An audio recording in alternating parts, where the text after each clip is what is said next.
Halo semuanya, pernah kepikiran gak sih gimana caranya sebuah negara dengan ribuan pulau dan ratusan suku bangsa bisa jadi satu dan merdeka? Yuk kita telusuri bareng kisah epik Indonesia, sebuah cerita tentang perjuangan, persatuan, dan semangat yang gak pernah padam. Jadi, gimana sih sebuah bangsa itu bisa lahir?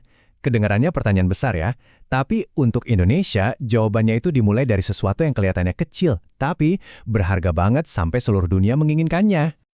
Oke, cerita kita ini dimulai dari zaman dulu banget, di kepulauan yang kita kenal sebagai Nusantara. Wah, ini tuh kayak surga dunia pada masanya, terkenal karena punya harta karun yang paling dicari-cari waktu itu, rempah-rempah.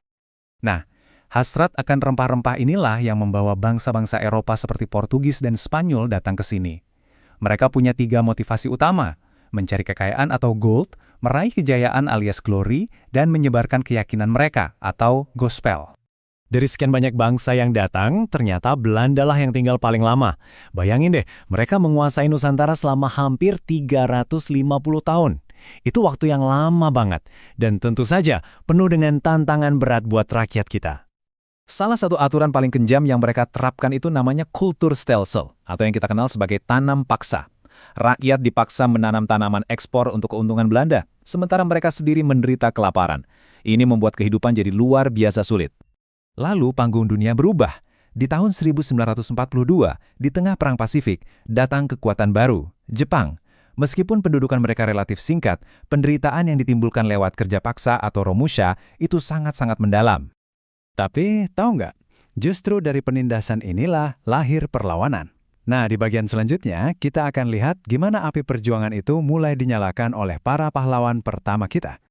Pahlawan-pahlawan pemberani seperti Pangeran Diponegoro di Jawa dan Tuanku Imam Bonjol di Sumatera bangkit melawan. Tapi, perjuangan mereka saat itu masih bersifat kedaerahan. Mereka berjuang untuk wilayahnya masing-masing, belum untuk satu Indonesia. Dari sinilah muncul sebuah kesadaran yang sangat penting. Rakyat Indonesia belajar bahwa berjuang sendiri-sendiri, daerah per daerah, itu nggak akan cukup.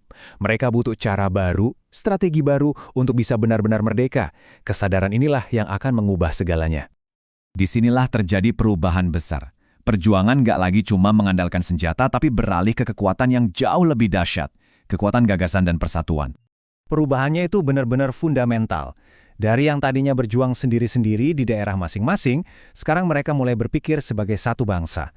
Dari perang fisik menjadi perjuangan lewat organisasi dan pendidikan. Ini lompatan besar. Puncak dari semangat persatuan ini terjadi di tahun 1928. Para pemuda terpelajar dari berbagai suku di seluruh Nusantara berkumpul dan mengikrarkan Sumpah Pemuda, sebuah janji suci untuk bersatu sebagai satu bangsa, satu tanah air, dan dengan satu bahasa persatuan. Dengan semangat persatuan yang udah membara, Indonesia kini siap. Mereka tinggal menunggu momen yang tepat. Dan momen itu datang secara tak terduga dari panggung Perang Dunia. Ketika Jepang menyerah kepada sekutu setelah bom atom, di Indonesia terjadi kekosongan kekuasaan. Wah, peristiwa bergerak sangat cepat. Para pemuda mendesak Soekarno-Hatta, teks proklamasi dirumuskan hanya dalam satu malam, dan semuanya mengarah pada satu momen bersejarah. Pagi itu, tanggal 17 Agustus 1945, pukul 10 pagi di Jakarta. Di sebuah rumah sederhana, impian yang telah diperjuangkan oleh generasi demi generasi akhirnya menjadi kenyataan. Dengan kalimat yang sederhana tapi penuh makna ini, yang dibacakan oleh Soekarno dan Hatta, Indonesia memproklamasikan kemerdekaannya kepada dunia. Dan ini penting, ini bukanlah hadiah, melainkan hasil perjuangan bangsa sendiri.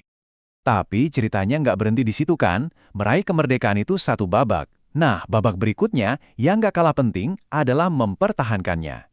Jadi, gimana caranya kita menjaga api kemerdekaan ini tetap menyala? Jawabannya ada di kita semua. Menjaga kemerdekaan itu artinya menjadi warga negara yang aktif, mencintai budaya lokal, menjaga persatuan, belajar dengan giat, dan bekerja keras untuk kemajuan bangsa. Itulah tanggung jawab yang datang bersama kebebasan. Perjalanan bangsa Indonesia ini adalah pengingat yang kuat bahwa sejarah bukan hanya untuk dikenang, tapi untuk dilanjutkan.